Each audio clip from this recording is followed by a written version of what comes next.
भेजा कि सर मैं फेल हो गया। बिलीव मी, मैंने उससे पहले उसने मेरे को भेजा मैसेज कि सर मैं फेल हो गया फिजिक्स में, हाफ ईयरली में। मैंने कहा क्यों? कह रहा सर मैं लिख ही नहीं पाया। मैंने कहा क्वेश्चन पेपर टफ था। मैंने स्कूल का क्वेश्चन पेपर मंगाया। अब मेरे पास सही में, मैं वैसे शो नहीं कर सकता, नहीं तो मैं शो करता। अब बच्चे की भी वो है, चलो छोड़ो।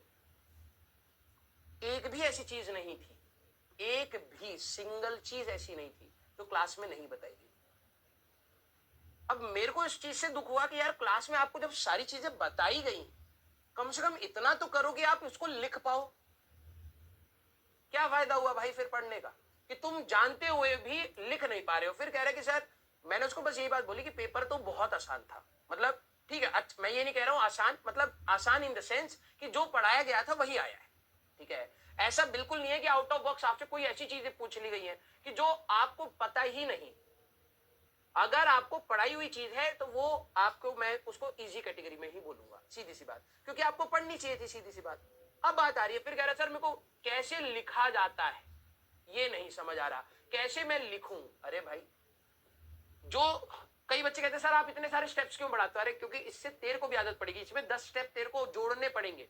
अगर यही डेरिवेशन 2 मार्क्स की आएगी तो तू नंबर ऑफ स्टेप्स को कम कर सकता है, मेन चीजें देखी जाएंगी। अगर ये मान ले तेरा 5 मार्क का सवाल है, उसमें 3 मार्क का ये सवाल हो गया और 2 मार्क्स का इसी के ऊपर न्यूमेरिकल डाल दिया, ऐसा कोई न्यूमेरिकल डाल दिया इसी के ऊपर, अब जिसको ये डेरिवेशन आती होगी वही ये इस कंसेप्ट को कर पाएगा। ये सवाल हमारे पास वेव फ्रंट से रिलेटेड। तो अब कोई बच्चा बोले कि सर मैं इसको लिखूं कैसे, तो वो क्वेश्चन के मार्क्स बताते हैं कि आपको कैसे रिप्रेजेंटेशन करनी है।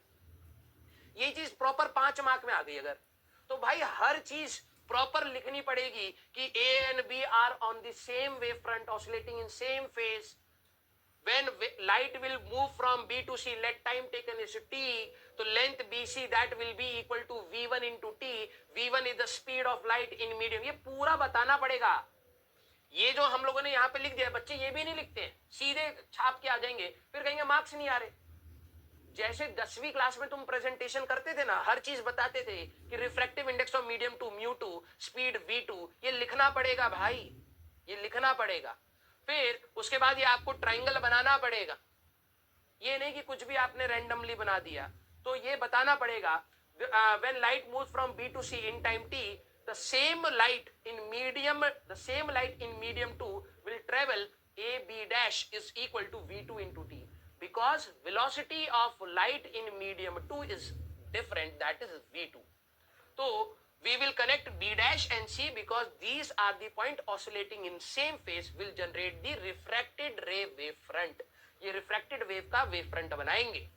फिर आप अपनी मैथमेटिक्स में जाओगे, आप यहाँ पे ट्राइंगल बनाओगे और यहाँ पे कहोगे आई, लिखोगे 90 minus I and I, 2 triangles अलग से बना करके taking sine I by sine R ratio in these 2 triangles, ये सारा सॉल्व करोगे। ये जो चीज हमने कर दी ये आपको